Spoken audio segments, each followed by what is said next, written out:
गिबि खेब डिजिटेल थाखो खथाखौ बेखेवदों बाक्सानि गुदि फरायसालियाव गुदि सोलोंथाइखौ बिथा खालामनानै बाक्सा जिल्लानि आनन्दपुर गुदि फरायसालियाव डिजिटेल थाखो खथाखौ बेखेवदों बिटिआरनि बुंथिगिरि कातिराम बर'आ बे डिजिटेल थाखो खथाखौ बेखेवनानै होयो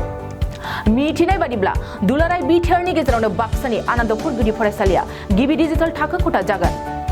मख'नो गोनांदि डिजिटेल मुगायाव डिजिटेल बिजोंजों उन्दै उन्दै फरायसाफोरखौ सोलोंथाइ होनो थांखिजों गिबि खेब थाखो खथाखौ डिजिटेल खालामनाय जादों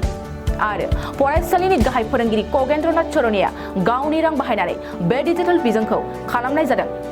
बिथाङा फोरमायनाय बादिब्ला डिजिटेल बिजोंजों उन्दै उन्दै फरायसाफोरखौ सोलोंथाइ होनो हायोब्ला गोबां बिथिङाव रोंगौथि गोनां जागोन আমাৰ বাক্সা জিলাৰ দেওবৰ্মা প্ৰাথমিক শিক্ষা খণ্ডৰ অন্তৰ্গত আনন্দপুৰ প্ৰাথমিক বিদ্যালয়ৰ ডিজিটেল শ্ৰেণীকোঠা গঠন কৰা হয় চৰকাৰীভাৱে কোনো আঁচনি নাই যদিও ছাত্ৰ ছাত্ৰীৰ প্ৰয়োজনীয়তাৰ প্ৰতি লক্ষ্য ৰাখি আমি নিজাববীয়াকৈ এটা লেপটপ এটা প্ৰজেক্টৰ ক্ৰয় কৰি আমি ডিজিটেল ক্লাছৰুম এটা গঠন কৰা হয় মাননীয় বিদেশী স্পীকাৰ কাতিৰাম বৰদেৱৰ জৰিয়তে গতিকে আমি আশা কৰিছোঁ যে এই যিটো ডিজিটেল মাধ্যম এই মাধ্যমৰ জৰিয়তে ছাত্ৰ ছাত্ৰীয়ে খুব মনোযোগেৰে পাঠ গ্ৰহণ কৰিব আৰু তেওঁলোকক এতিয়ালৈকে যিহেতু কোনো ধৰণৰ ডিজিটেল মাধ্যমেৰে প্ৰাথমিক বিদ্যালয়ত পাঠদান কৰাৰ কাৰণে কোনো আঁচনি নাই সেই হিচাপে আমি ভাবোঁ জিলাখনৰ ভিতৰতে বা বিটিআৰৰ ভিতৰতে আমাৰ আনন্দপুৰ প্ৰাথমিক বিদ্যালয় প্ৰথম হ'ব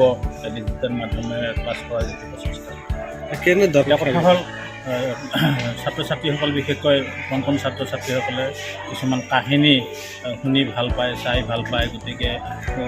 দেখা শুনা চোৱা এই মাধ্যমেৰে যদি পাঠদান কৰা হয় তেওঁলোক মনোগ্ৰাহী হৈ পাঠবিলাক আৰু তেওঁলোকৰ মনোগ্ৰাহী হ'লে স্মৃতিটো স্থায়ী হয় গতিকে তেওঁলোকে তেনেকৈ শিকিব তাৰপিছত লিখন পঠন এই কথাবিলাক যদি ডিজিটেল মাধ্যমেৰে দিয়া যায় পাঠটো তেতিয়াহ'লে নিশ্চয় উপকৃত হ'ব